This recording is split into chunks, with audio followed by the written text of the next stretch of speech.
Good morning, Q&A session. Okay, here we go. Erica Zelaya. So she's been tube feeding her baby and she said the baby just puked. What am I doing wrong? All right, so one possibility is that you're feeding too much. I mean, you can only put so many cc's into a puppy's tummy before you're filling it up and then it's going to come out of its mouth. So that's the most likely thing. So what do you give? You give whatever the puppy weighs in ounces, you give in cc's. So a 10-ounce puppy would get 10 cc's about every 3 hours. If it's been nursing on mum, then it's already got some milk in there probably, and so you may be overfilling. So look at their bellies. If their bellies are round, they probably don't need feeding. So just be careful, too much. And if it keeps on going, still having a problem with the throwing up, feed less and see if that works better. Someone's asking about our oxygen concentrators. How can you get one? You go to www.mybreedersupply.com to get those.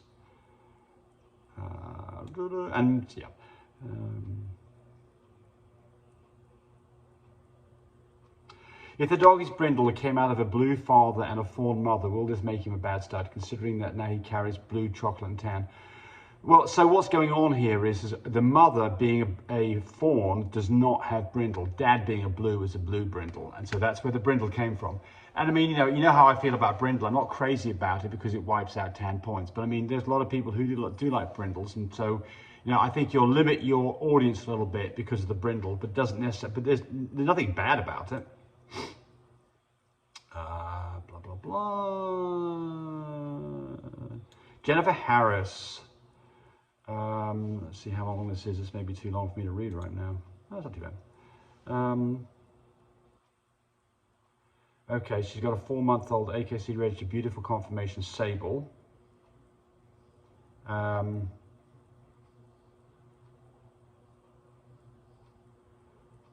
Okay, so she's asking about what she'd be paying for stud fees and what should she be looking for. And she says she looked at my stud page, which is lovemypups.com. And a very big range available. It's a bit overwhelming. Well, look, this is the first thing. If you're looking at our stud page and need help, give us a call, because then we'll have a whole discussion about exactly, what you can get out of this dog, what makes sense, what maybe the value of the puppies would be, and then you can decide whether or not you need to go for a really high-powered dog or a lesser-powered dog. But basically, a fawn dog that doesn't carry any of the colors is going to produce fawns. So, if he's got pied present, you could produce fawn pieds.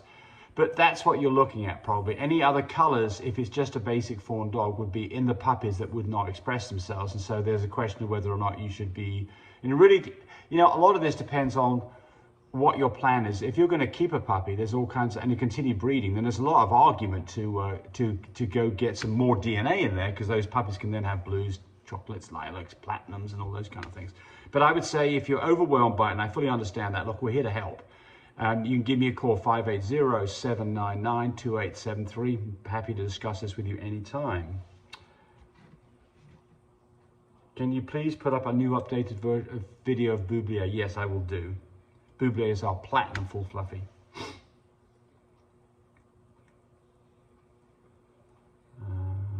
Someone's saying thank you.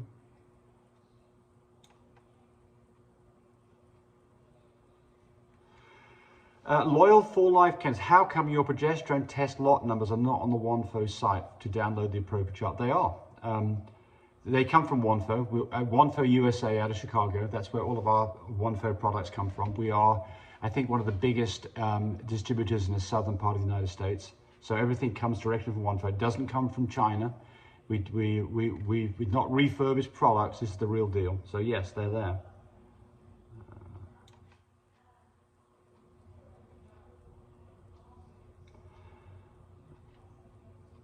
Okay, here's a good one, Erica.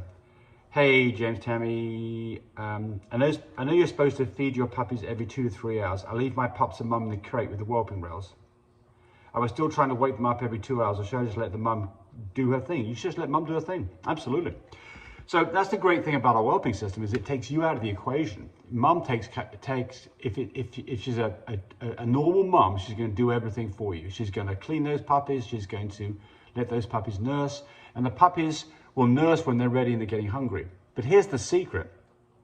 Weigh your puppies every day and make sure they're gaining half an ounce. If they're gaining weight, everything's good with the world. It's when you've got puppies that aren't gaining weight, you've got to get concerned, because that could be a puppy that's got some problems, or it could be mum's milk that's not working. But if they're gaining half an ounce or more a day after day 2, then you're fine, and you can step out of the way and just kind of check on her every few hours. That's it. That's all we do. So someone's asking about numbers. Had a progesterone test to get the largest litter, and they're asking if this is the one for fine care machine that I'm representing there. No, it's actually IDEX, because IDEX is what most people have. Most vets have IDEX machines, but they're very similar. Where an IDEX machine would be 15 for ovulation, 5 for ovulation, the one for about 7. And where IDEX, you do the first breeding on maybe a 15, you're more like a 17 on the fine care. So they're close, but the fine care is a little higher, especially when you start getting up into the higher numbers. Not by much though. How are we doing, Tom? Good.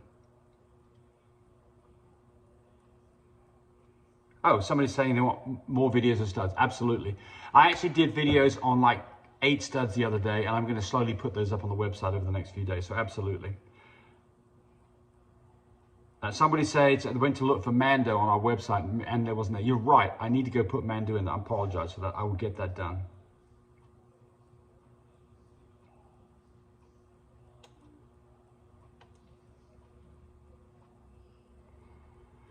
So Susan Brocksmith says, I prefer standard sizes. I have a 3-month-old female that's not even 5 pounds. I don't care much for these micros. Yeah. Well, I like smaller dogs. When I say smaller dogs, I like dogs that when they're fully grown, they're something between 18 and 22 pounds. That to me is what I like to see. But the breed standard, I think, is 27 pounds. It might be 28 for the AKC. That's what they say the maximum size is for the show ring. So I mean, you do definitely see lots of dogs up there that are in the 30s, and again, I like structure being, if you've got a bigger dog, that's fine. Just don't want to see a bigger dog that's got a long back and everything else out of proportion. Everything wants to be in proportion. I think that's the fundamental thing here. And then if it's a smaller dog, I like that. So, but each to their own on that. Kathleen Rayner says, what a corker of a little dog. Corker, that's more like an English expression right there. I like it. Stud fees, people are asking about stud fees. I will put that up on the website today. Oh dear. Ken had a bad time. Had my dog die yesterday at the vet for cherry eye surgery. Was it because of the anesthesia they used? His heart just stopped during surgery. They said his heart stopped after their second injection. That's all they said. He had all the tests at their request before surgery. He was a healthy before he passed and just 10 months old. I mean, I don't know. I mean, what could go wrong here? Well, there is a risk of anesthesia. And I don't know what the risk is. It's, I would think, less than 1%, something like that. I mean, if I think about all the dogs I've never had a dog die in anesthesia yet, and I've got to have done well over 100 of these. So, but that's just anecdotal, so I don't know that that's necessarily what you can hang your hat on. I would think that the death rate on anesthesia is around 1/10%, so 1 in 1,000. That'd be my guess. That might be completely wrong. I don't think it's going to be more than 1%. So what went wrong? Well, the most likely thing is that either had a reaction to the anesthesia or too much anesthesia was given. That would be my thoughts. But I mean, here's the deal: you're not going to find out. I mean, the dog's gone, and they're not going to give you any more information. So I don't think you'll find out what's going on here. But it absolutely sucks. I hate it. I hate it when that happens. It's a tough deal. Sorry for you.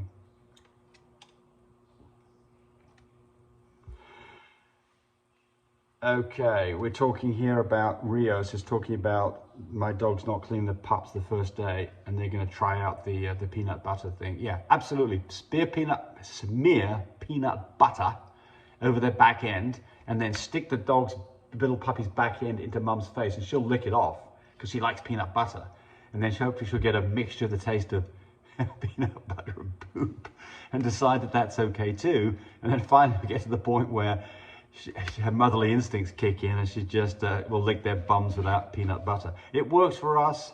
I don't know if it'll work for everybody, but look, I mean, I don't have another solution for you. If she's not going to clean their bottoms, then you're going to have to do it yourself. And so you definitely want to, and by the way, you don't have to lick the peanut butter off. You can use a moistened towel, but I would start by trying the peanut butter trick. It's always worked for us. I bet it works for you. Okay, thanks for watching. Bye, everybody. Thanks for watching the video. I really appreciate people who subscribe to me. It helps me, encourage me to do more of these videos.